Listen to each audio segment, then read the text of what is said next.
ইনশাআল্লাহ আল্লাহর জমিনে আল্লাহর দ্বীনের ঝান্ডা সমুন্নত রাখতে, আল্লাহর পয়গম্বরের ইজ্জতের হেফাজত করতে, এদেশের নাস্তিক্যবাদকে রুখতে, এদেশে ইসলামকে উপড়ে ফেলার সকল ষড়যন্ত্রকে রুখার জন্য যদি এর চেয়ে বড় ত্যাগ এবং কোরবানির প্রয়োজন হয়, হাসি মুখে আমরা সেই ত্যাগ করতে প্রস্তুত রয়েছি। জীবন দিতে হলে জীবন দিতে প্রস্তুত রয়েছি। সন্তানদেরকে যদি এতিম করতে হয় সেজন্য আমরা প্রস্তুত রয়েছি।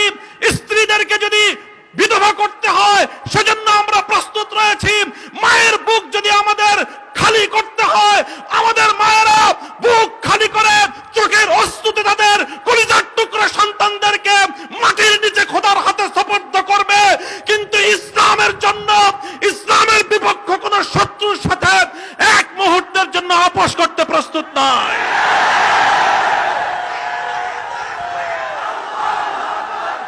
সময় কম, আমার স্পষ্ট পয়গাম, সব অন্যায়ের ক্ষমা রয়েছে, গাদ্দারি আর বিশ্বাসঘাতকতার কোনো ক্ষমা নাই। যারা গাদ্দার এবং বিশ্বাসঘাতক হিসেবে পরিচিত হবে, প্রমাণিত হবে, আগামী দিনে তাওহীদি জনতা তাদেরকে ঠাঁই দেবেন না ইনশাআল্লাহ।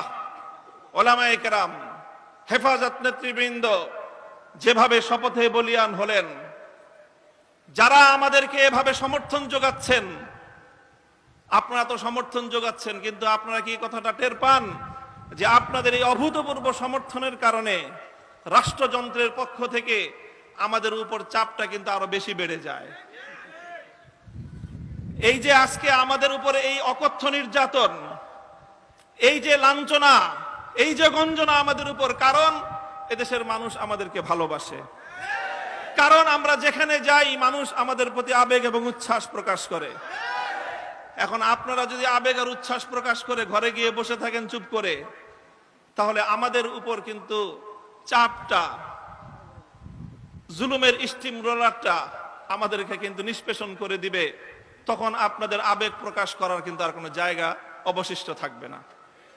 এই জন্য আমি আজ আমাদের আমির, এই জনপদের সকল আলেম ওলামার আমির, এই জনপদের কোটি কোটি তৌহিদি জনতার অবিসংবাদিত আধ্যাত্মিক রাহবার আল্লামা মুহিবুল্লাহ বাবুনগরীর এই মজমাকে সারা দেশের প্রতিনিধিত্বশীল মজমা হিসেবে গ্রহণ করে আমি এ জাতির কাছ থেকে জিজ্ঞাসা করতে চাই, আগামী দিনে ইসলামের কথা বলার অপরাধে, আল্লাহর পয়গম্বরের ইজ্জতের পক্ষে কথা বলার অপরাধে শাপলা চত্বরের আমার ভাইয়ের রক্তে রঞ্জিত শাহাদাতের কথা বলতে গিয়ে হাটহাজারীতে আমার যে সকল সন্তানদের বুকগুলোকে জালিমের বুলেটের আঘাতে ঝাঁঝরাতে হতে হয়েছে, ব্রাহ্মণবাড়িয়ায় যেভাবে পাখির মতো গুলি করে আমার সন্তানদেরকে শহীদ করা হয়েছে, সেই সন্তানদের পক্ষে কথা বলতে গিয়ে আমাদের কণ্ঠ যদি আবার চেপে ধরবার চেষ্টা করা হয়,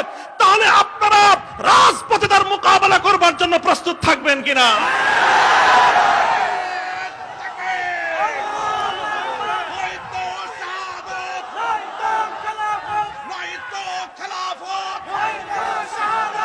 সংগ্রামী সাথী ও বন্ধুগণ,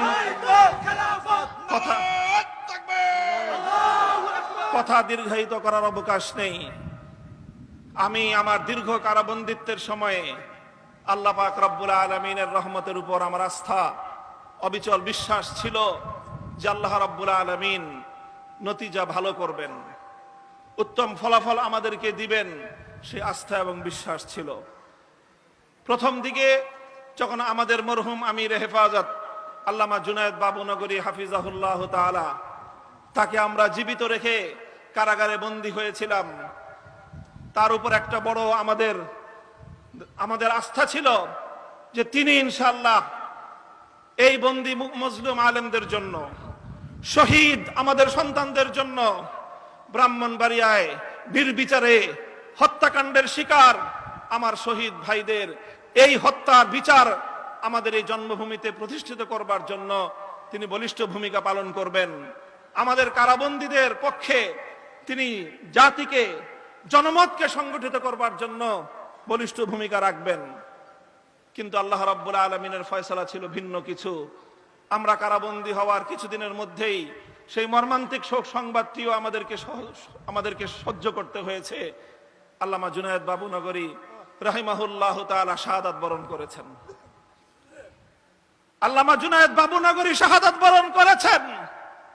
এরপরে অধীর উৎকণ্ঠা নিয়ে অপেক্ষার প্রহর গুনছিলাম যে আমাদের আস্থার এই মঞ্চে কে বসবেন।